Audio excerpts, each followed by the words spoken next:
I like anime and I like games, but I hate loving both. Because whenever I have free time I need to split it, as it's impossible to enjoy both simultaneously. Watching an RPG Isekai is also no solution for me, because I never feel like they could even be based on real games. When I started discussing this with friends, I learned that some would even argue that it wouldn't be that interesting to have highly technical concepts of game design explained in anime. In my opinion, they are wrong. So here are some concepts I'd really like to talk about, as well as why, and more importantly how, they do belong into anime. Whenever I start playing a new RPG with my friends, it sounds something like this. Come on, get your character done. Click the randomize button or do anything, but please start playing finally. And I sit there and switch to the second body part to edit, out of 10. So I guess many people would actually prefer it to not get bored by character creation. Which is fine and makes shows like Accel World suited for them, where the character creates itself. Or Overlord, where they mention different races like undead or human, but never actually show the complexity of the creation. On the other hand, the technological advancement gets some people more and more hyped about deeper, more complex and even longer character creation. So what I'd like to see in anime is the middle ground. A system which combines the deepness and shortness, maybe with the help of some futuristic technology. For example, a system which you simply tell what your character should be like and then it creates it for you, without any race or class limitations, but also without an endless amount of body appearance sliders or color palettes. To illustrate what I mean, let's talk about a show which gets quite close to that and is called That Time I Got Reincarnated as a Slime. It all starts with the protagonist's death from getting stabbed by a stranger on the street. As he's about to die, he feels pain from the open bleeding wound, as well as heat and cold at the same time. Also, a strange mechanical voice starts talking in his head. It pretends to give him quite unhuman abilities, like resistancy to stabs or cuts, as well as immunity to thermal fluctuation. All abilities he would need to survive and lessen his suffering. But as the title of the show indicates, he dies anyways, and gets reborn as a slime in another world. With the clue of the scene being that his newly acquired body, or as called in an RPG his new character, is actually immune to stabs, cuts and thermal fluctuation, with some other abilities too. Altogether, this scene isn't a planned character creation, as the protagonist didn't have any active control over it. But that's also what I really like about it, because it's not just a direct copy of a game concept, rather it transfers the basic principle and improves it by integrating it into the storyline.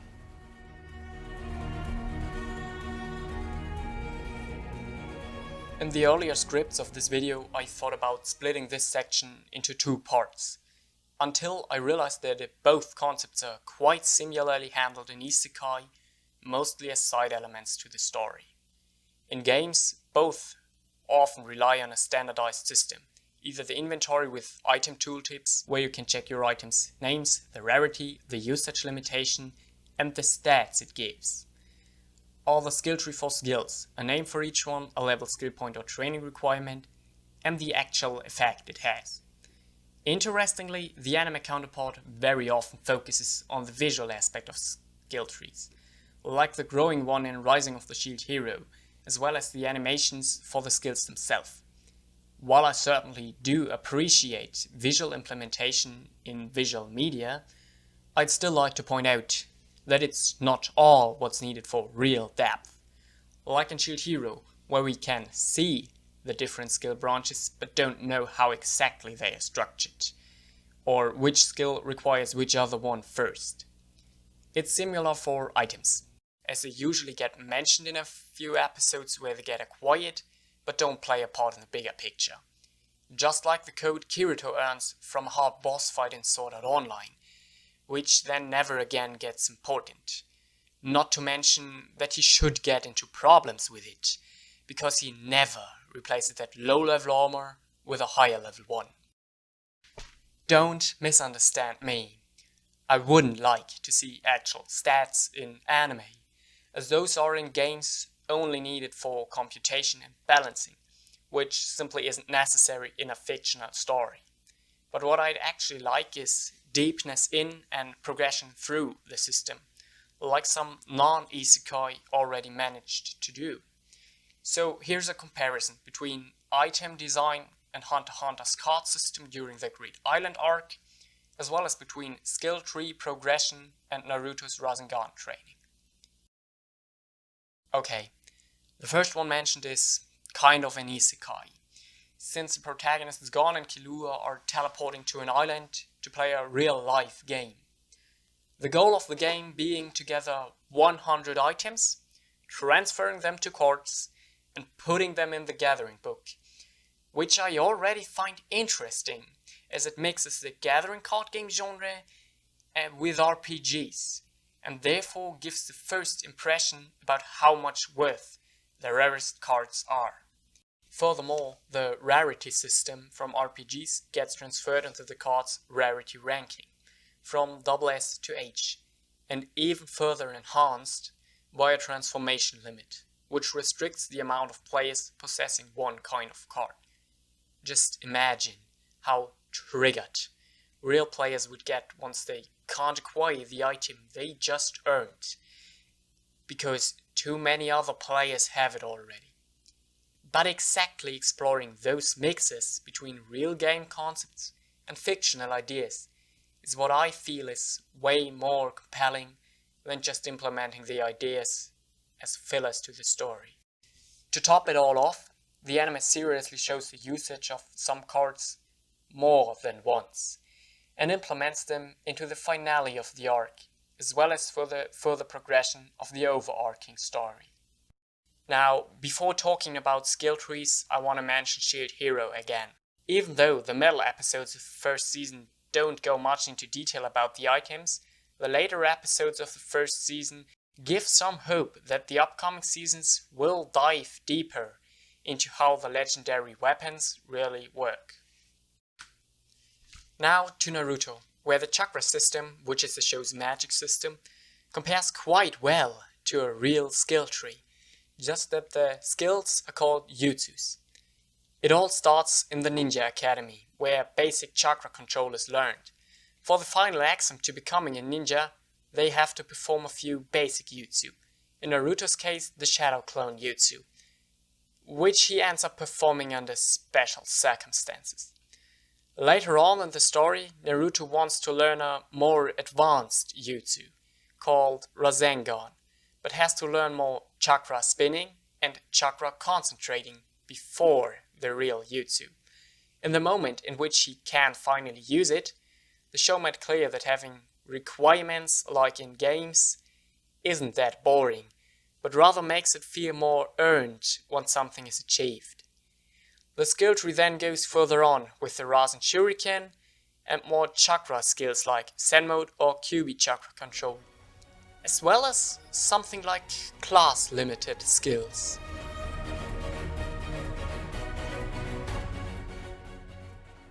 While leveling your character further up and getting more and more skills as well as items, you will unavoidably get to the moment when you realize that boss is too overpowered strong.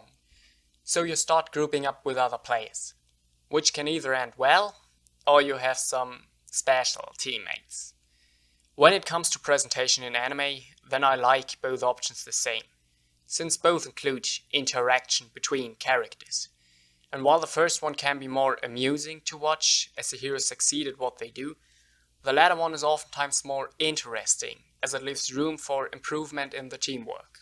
What I rather feel lacking is actual role splitting, since most anime find one way or another to cut that down as good as possible. Overlord's overpowered main character, can sure be amusing to watch, but he makes teamwork even between side characters unnecessary. Accel World's Mag color counter system gets nullified by players of the same color forming legions. And in Sword Art Online they sometimes have strategies, but without any explanation why it works that way. At first, I wanted to say something about KonoSuba here too, but they actually combine the Aqua Goddess magic, Explosion magic, and even Lich magic once the final opponent of the first season appears. So one of the funniest parts about that comedy show is how it has better constructed teamwork than some serious shows. But the one setting I especially would like to highlight isn't from KonoSuba. Instead, it's the training camp for the kids in Log Horizon, as it combines the good teammates and the bad ones. Rundlehouse Code is one of the special kind, who knows exactly how to give the viewer an RPG-like feeling, because once they all enter their first dungeon, he goes straight towards frontlining, as a squishy damage dealer of course. Additionally, they have 3 support players in a group of 5, but none of them is able to cast protective skills in time, and the tank wants to overdo his job. I certainly have to point out how much I dislike it that the show surfs on the cliché of girls always playing supports in games. But at the same time, the show explains the classical roll trinity system while the kids learn how to use it, and even expands it in a way which kind of avoids the cliché. First of all, I'd like to mention how much better the interaction between Toya, the actual tank player, and the mage Rundlehouse Code has become. What started as a frontlining damage dealer anti-strategy later on becomes a fascinating flanking technique. The tank is, like in a real RPG, pulling all the aggression from the monsters and baits them into prepared terrain, where the damage dealer flanks from the side using his newly learned bigger variety of skills. Additionally to that, Isitsu, whom I previously referred to as one of the 3 supports, does actually not heal anyone, but rather combine her empowering abilities with the damage dealer's ones, which makes her an exotic mix between damage dealer and support, which I've not yet seen in a real RPG, but I'd really like to. Just like I'd want Minori's role, which the anime refers to as Field Monitor, and is basically the leading role of the team, as her job is to stay totally back in fights, maybe heal from time to time, but mainly keep all the group member status in mind in order to call out to her friends what the best approach to the situation is. You could kind of compare it to the person making calls for bigger raid groups. But that's just a voice chat job, not an actual in-game class, with their own skills like foreseeing monster attack patterns or having additional information on the minimap. So this time I actually feel like RPGs are missing something, since they could manage to implement those roles. Last but not least, there is Serara, and I think it's okay to have her as actual healer of the group. Especially because her character development from shy to courageous gets reflected in her learning some damaging abilities too.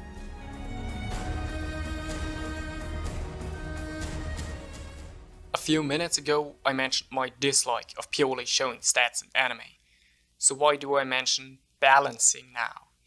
Pretty simply, because conversation about balancing works even without the numbers. Just take a look at the amount of complaints about a bad balancing in game forums. I could compare balancing to how power levels work in different action shows, and how characters become stronger throughout the story. But that's just their personal improvement and has not much to do with real balancing.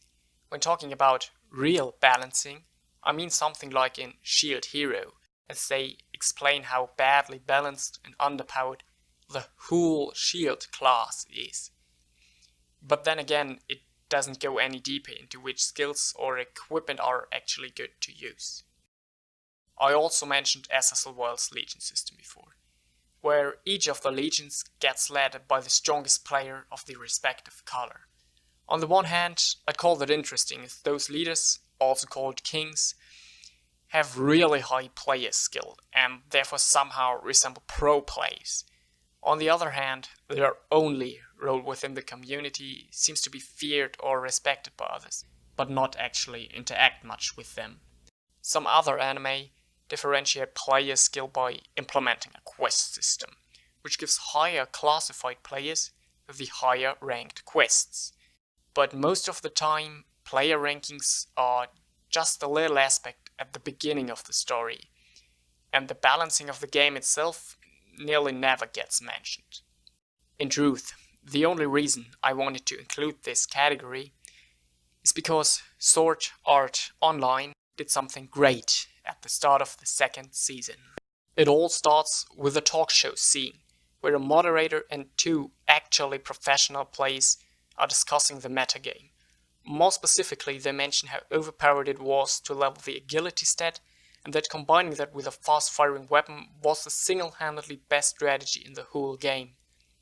It was, because the next unique aspect is that the story has balance patches, as well as the mixed reactions of the community. Some hardcore grinding players will always complain about the nerfs. The casual players never really care about it. And the pro players are actually interacting with the community by guiding them how to play the game once a new patch arrives. The next few episodes even expand the community and balancing aspect further by taking a closer look at some special players' tactics and establishing their weapons' strength and weaknesses. For example, the player Behemoth. He has a minigun with high firepower but low mobility, which logically results in him being well known as a team fighting monster, but never being seen in a solo fighting tournament.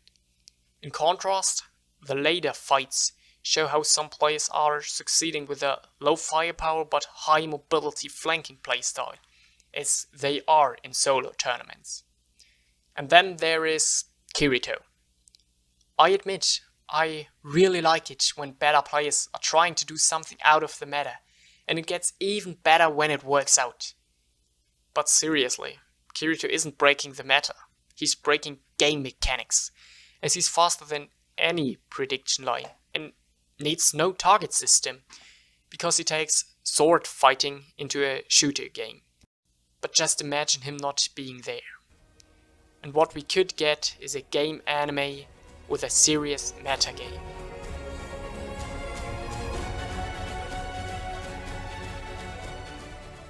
Several hours of gameplay later, the community went on to playing more modern games, and so the servers of my childhood game got shut down. And even the longest running anime will come to an end. So after all the scenes I've mentioned, you might ask, wasn't there a scene for every aspect mentioned, so everything is fine? Indeed, writing this made me realize how many more really great scenes there are than I initially thought of. Even if I'd go on with stuff like monster design or crafting systems, I'd probably find a scene for anything. And some scenes would be really great. But it's just a scene where it is one aspect of the anime. What I search for is the one show merging all the concepts, and then building the story around the game. Until the day I find that, I wish you much fun watching Isekai. Even though I would say, there is no real RPG Isekai.